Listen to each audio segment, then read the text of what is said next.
Well, hello and welcome. Welcome to Maker 9601, a video cast that happens from time to time that focuses on exploring maker spaces around the world, meeting makers, and documenting interesting projects. Well, today I'm home and not traveling. I'm in the e-shed and trying to work on a few projects of mine, but also trying to keep up to date with what's going on. I'm just back from traveling. I returned a couple of weeks ago from a 2-month trip. I was in northern Italy and had a cold when I got back. I left a few days early because what was going on over there. I had a cold when I got back. I did give my doctor a call on the day when I got back, and she had me in touch with the health department, who said I should go ahead and take a test, which I was administered a couple days later. The results came back negative, so I'm very grateful and very fortunate, but I'm still continuing to do what's being called right now self-isolation, and we're going to talk about that just in a minute. My self-isolation, my quarantine was up yesterday. I did get out to go grocery shopping and do a couple of small errands, but for the most part, I plan on staying home and not getting out and doing everything I can to have fun at home and to help my neighbors as best I can. So it's been a really long time since the entire world was focused on one thing, and I guess in my life there have been some wars that happened. There have been some nuclear accidents that got everybody's attention for a few days.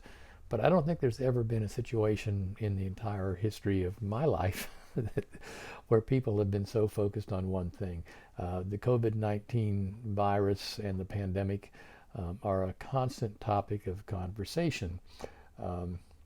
People are concerned. When it first happened, and I was in Italy at the time, what I read from friends and from official sources and things like that was, this is a foreign disease. It's happening over there. It's really nothing that we need to worry about. It's people live closer together in Asia, and of course none of that was true.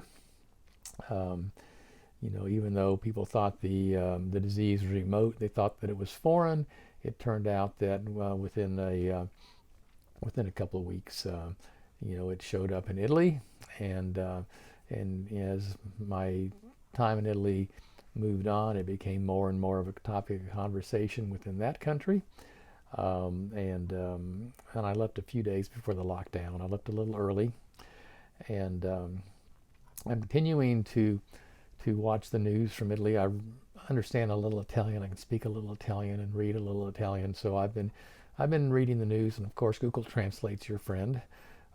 Because what it appears is that we're not too far behind Italy in terms of the numbers of folks that are going to be affected by this pandemic. And so I think that the experience that the Italians have had, the experience that the Chinese have had, and other folks around the world that are dealing with the pandemic are informative, and we should be paying attention to them. Well, I want to talk about the maker movement, and the maker community and makers in general, and how as a movement we might, as a community, we might be able to focus a little bit on making things better. First of all, I think the majority of us have a bent towards science. Some might be scientists, we might be engineers, a lot of us are. And there's a lot of information that's being distributed right now. There's an old saying, it's like drinking water out of a fire hose. And I used to be a firefighter, so I have a unique perspective on what that means, drinking water out of a fire hose. Being home the last 2 weeks and not having a whole lot to do, I had no meetings to go to, or very few meetings to go to, and I didn't go to any actually. I did some electronic meeting, but there was a lot of communication, just a ton of communication that was coming out and is coming out.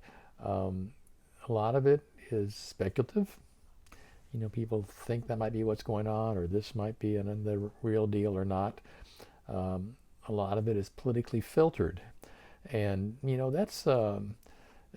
that has good and bad implications, but mostly bad. I think we really deserve to hear, as human beings, we need to know what's going on, and so having our leaders, and I'm not just focusing on the United States. There's problems with this all over the world, believe me. That our leaders, trying to filter the information is not always a good thing. And finally, there's a lot of just plain wrong information that is being distributed. So one of the things we can do as smart people, as leaders in our communities, and a lot of us are, I believe, is that we can, not redistribute speculative information and try to be voices of reason and sanity for our neighbors and friends in the community. There's some really good channels that have emerged for scientific information on the COVID-19 virus. Personally, the one that there's several that I look toward, but one of them is a subreddit called Covid19, where the moderators are doing a really good job of trying to make sure that the information being distributed there is scientifically valid information.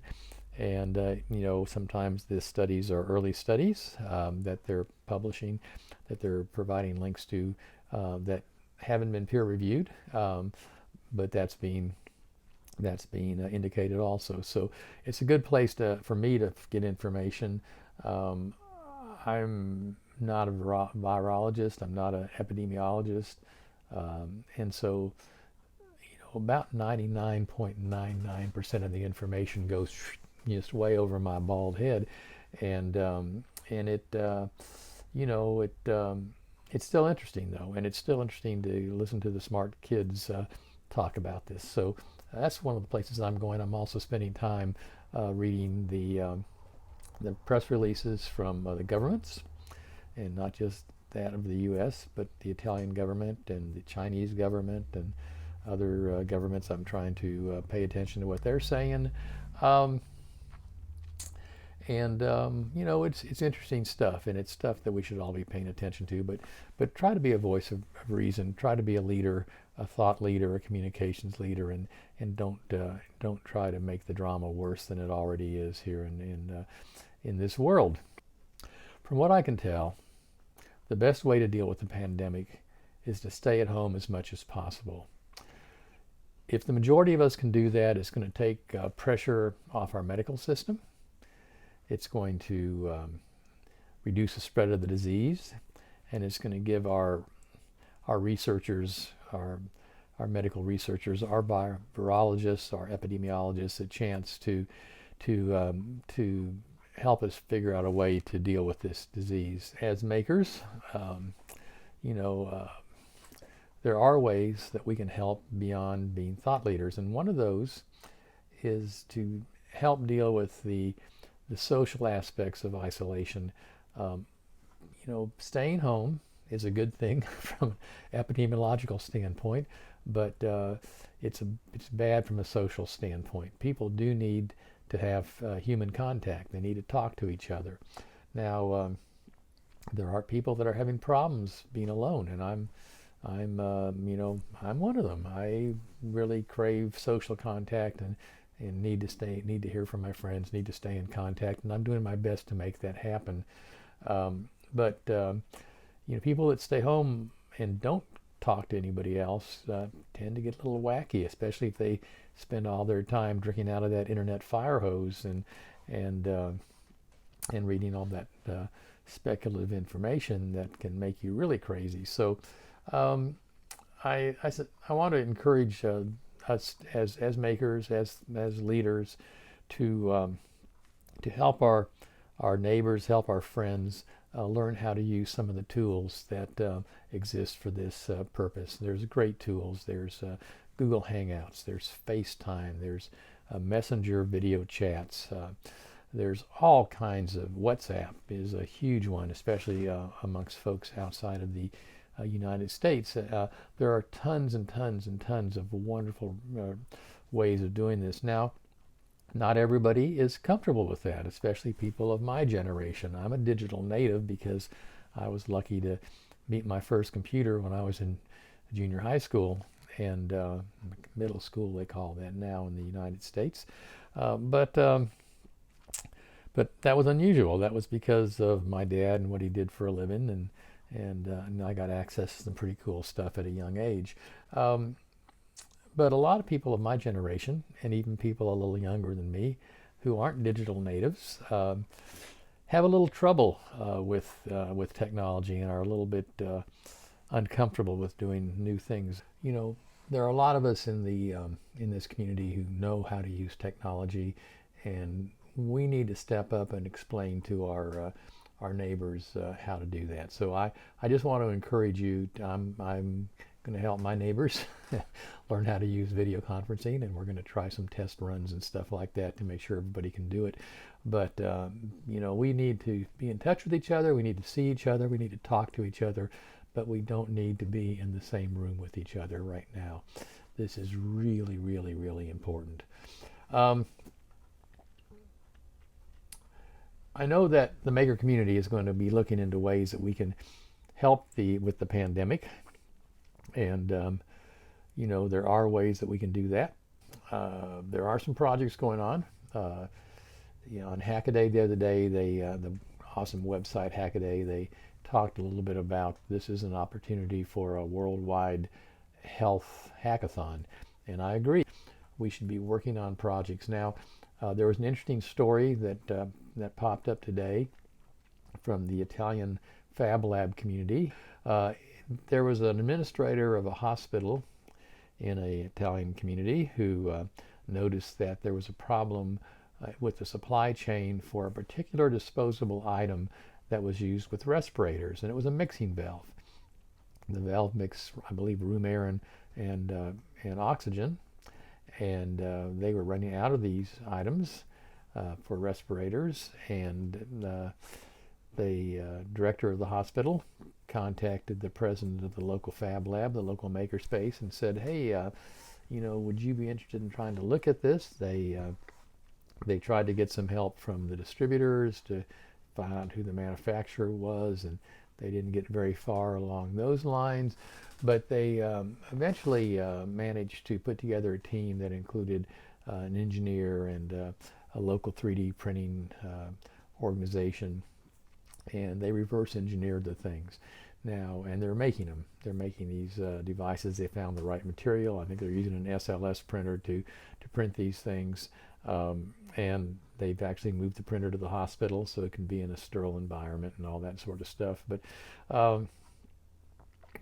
you know, it's one example of how makers can help. Now, I've heard of other projects. There's a call out for an open source respirator project. I think that's a great idea. Probably, you know, the time it takes to get something like that up and going and tested, and the materials and all the requirements and all that kind of stuff, probably beyond the scope of this particular pandemic. But, you know, I suspect especially for those of you a little younger than me, it's probably not the last pandemic you're going to see in your lifetime. So it's a great project. We should be paying attention to things like this.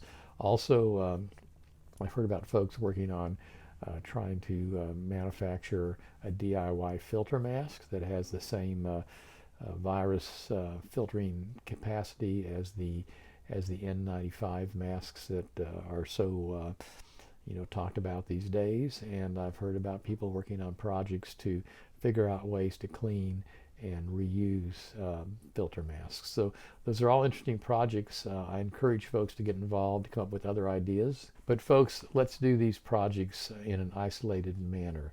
Let's do them in a physically separated way.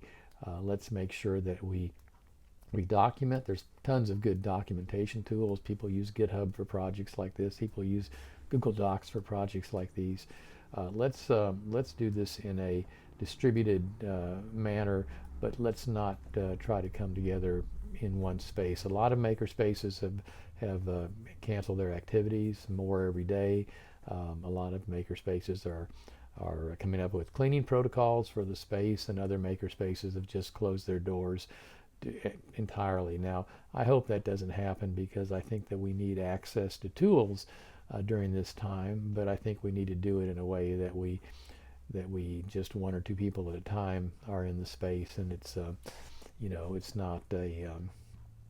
not a place where people can congregate and hang out, and we need to clean the places regularly. So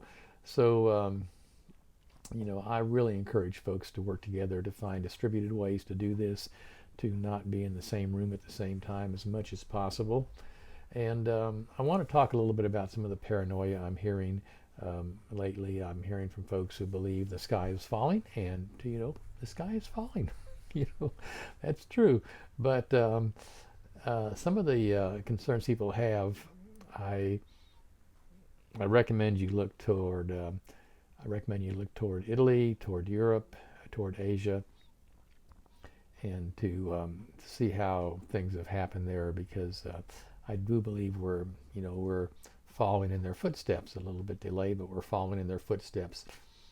Now, I wouldn't be too concerned about disruptions of utilities. I wouldn't be too concerned about disruptions of our food supply. I wouldn't be too concerned about disruption of communication systems. I think all those things will continue to work just fine. There may be some local disruptions, because there may be some problems with in small places where they don't have the infrastructure, the employee backup to handle a repair issue, for example. There may be local disruptions, but I think for the most part things are going to carry on as normal as far as food and infrastructure, water, utilities, things like that are concerned. I'm basing that on what's happened in other countries, and this is not like a hurricane or a war or a tornado or a flood or a tsunami. Now, if one of those things happens, all bets are off, and so but we need to pay attention. And I want to also encourage folks to pay attention to their neighbors. There are people who are isolated and are staying isolated because they have a respiratory condition like a COPD or something else, and they need to stay away from other people. But they shouldn't even go grocery shopping. Those folks, they should be having supplies brought to them. So watch out for your neighbors. If there's a neighbor that needs help, figure out a way to get help to them. Make sure that they have the food and medicine and water they need for sustaining life and so on. Help people out that are socially isolated. Give them a phone call. Talk to your friends. Don't go into shutdown mode. Although they were a little slow to get organized, and there were some issues with their initial information, I'm paying an awful lot of attention to the World Health Organization. I think they're doing a pretty good job right now of keeping people up to date.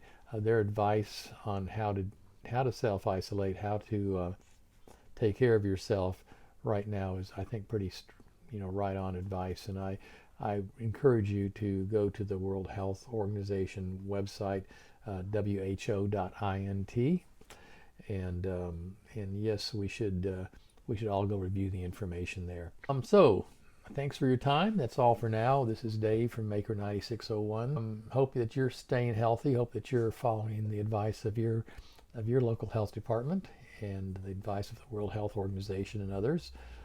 If you know of projects that are happening that are making things better for the local community where you are, or projects that are happening that are international or regional, please drop me a line. You can reach me, Dave at maker9601.com. Have a great rest of your day. Today is Tuesday, and ciao from Florida.